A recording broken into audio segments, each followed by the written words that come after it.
We're going to be reading our nursery collection. Let's go. So last time we read about If You're Happy and You Know It song. Very famous. So you guys can go check that out. And now I'm going to be reading about Georgie Porgy. Yeah, Georgie Porgy and 3 blind mice. I think I said that right. Georgie Porgy. Pudding and pie kissed the girls and made them cry. When the boys came out to play, Georgie Porgy ran away. I don't know if I'm saying his last name right, so there's Georgie. 3 blind mice. 3 blind mice. 3 blind mice. See, I'm going to sing it. See how they run. See how they run. They all ran away. They all ran after the farmer's wife, who cut off their tails with a carving knife. Did you ever see such a thing in your life as 3 blind mice? So, what do you guys think about my singing? Jesus, so aggressive for no reason. So, tomorrow we got, I guess we can keep continuing because it's just too famous. Let's keep going. 5 little ducks. 1, 2, 3. 1, 2, 3, 4, 5. 5 little ducklings duck and dives. 6, 7, 8, 9, 10. Then they swim home. Oh, okay. 1, 2, 3, 4, 5. 5 little ducklings duck and dive. 6, 7, 8, 9, 10. Then they swim in a row again. Why do they swim in rows? The answer is nobody knows. I wonder is it as they swim past who goes first and who goes last. So this is a tune of Once I Caught a Fish Alive. 1, 2, 3, 4, 5. Once I caught a fish alive. 6, 7, 8, 9, 10. Then I let it go again. Why did I let it go? Because it bit my finger so. Which finger did it bite? This little finger on my right. So that's what it is. I sang the whole thing. Alright, cat chorus. We meet every night on the same garden wall. And if you're in luck, you may hear our call. With a hello and a yellow and a hula hula, where the cats chorus singing ball. You 5 super Autobus saves the best. Keepers of Roton, bird sends the place. We sing lots of songs, both new ones and old, all huddled up together to keep out of the cold. So that was the cat chorus. It even has little choruses for you, so you guys can pause that and sing it if you want. And tomorrow we're going to be reading about I Hear Thunder. So you guys can go check that out tomorrow. I missed yesterday's read aloud, so that's why we're doing 2 in 1 day. So we finished our nursery collection. Say goodbye until tomorrow. Okay. So, maybe you're wondering, why didn't we do our Rodrick rules when we're almost finished with it? Because this is going to be the last page in this book. Oh, guys, can I say last page in this book! Okay, we're going to read this first. Don't get excited. We have a short. Let's get... Okay.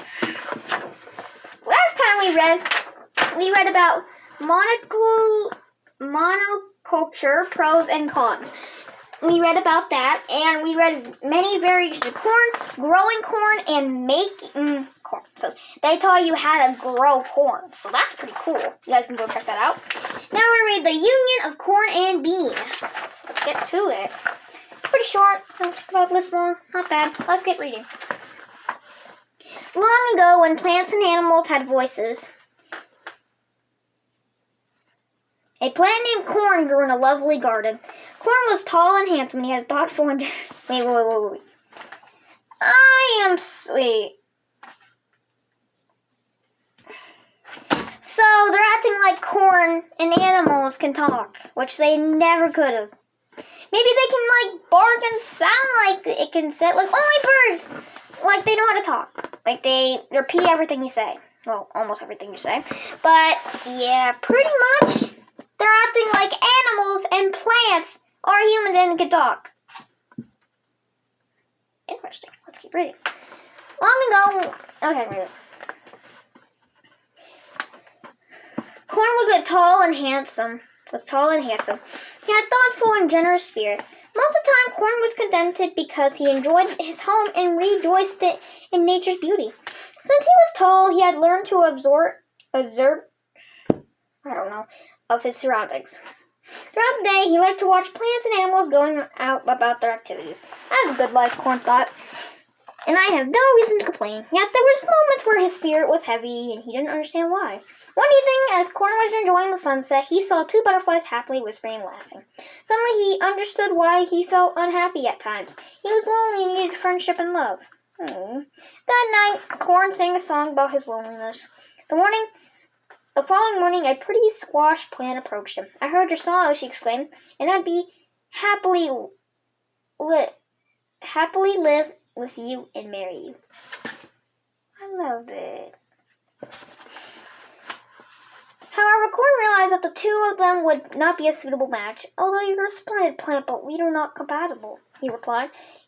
"You wander around the ground while I remain in one spot, growing tall. Your large leaves block the sun from reaching smaller plants, while I prefer to share the sunlight." Meanwhile, a bean plant happened to overhear the conversation. She planted herself next to Corn, extending her vine around him. Corn and Bean grew tall together, and soon they were happily married. Aww. And they promised to never part. Which is why audible people plant corn and beans together and grow squash nearby. Oh, I love it. I love that story. It was cute. Oh. I hope the science of growing food is not going to be about a love story. I thought that was beautiful. The science of growing food. And we're going to read that tomorrow. Now, it is time for the moment you all been waiting for. The read aloud. That has the very special moment where we say goodbye to our beautiful Rodrick girls. We're going to read the last page of this book. The last time we read about how the story that Rodrick said when, the embarrassing moment in the hotel. The thing was that other people made the story sound different, and then the boys were like, "Hey!" The girls were like, "Ew!" So go check that out, and you know now what I'm talking about. It was intense. Today's Monday in a row. You know how Rodrick wanted to get his band to get noticed? Well, he kind of got his wish because everyone knows who Loaded Diaper is now. I guess somebody must have thought that the tape of Mom cutting loose at the talent show was pretty funny because it's all over the internet. And now everyone knows Rodrick Heffley as the drummer from the Dancing Mom video. So there's them laughing about the video. Ever since, Rodrick's been hiding out in the basement, waiting for the whole thing to blow over. And I have to admit, I do feel kind of sorry for him. I'm not getting teased about the video at school too, but at least I'm not in it. And even though Rodrick can be a huge jerk sometimes, he is my brother. Tomorrow is the science fair project, and if Rodrick doesn't turn in a project, he's going to flunk out of school. That's why I offered to help him out with his project, but just this one last time. We worked together all night, but I don't mean to brag, but we did a really good job. Anyway, when Rodrick gets first prize tomorrow and passes science, I just hope he realizes how lucky he is to have a brother like me. And we finished! Boom! Now, alright, you may be wondering, there's one last page. It's just all the stuff, so nothing too special. We are finished with our beautiful Rodrick girls. We loved it. We absolutely loved it! Ah! We have finished! We've finished! Very beautiful. And we even have a Die of a Wimpy Kid bookmark. Now, we're going to pick the next book we're going to be reading. I will go get it. This, guys, is the next book we're going to be reading about. Drum roll, please. Thank you. Die of a Wimpy Kid, the Now this, everyone loves. I love this book even. And we're going to be reading it. Ooh. Let's read the back of the book. A family road trip is supposed to be a lot of fun. Unless you're, of course, you're the Heffleys. The journey starts off full of promise, then quickly takes several wrong turns. Gas station bathrooms, crazed seagulls, a fender bender, and a runaway pig. Not exactly. Greg Heffley's idea of a good time, but even worse that the road trip can turn into an adventure. And this is one of the Heffleys won't soon forget. As you can see, there's Gregory in the back. So we're going to be reading that book next time.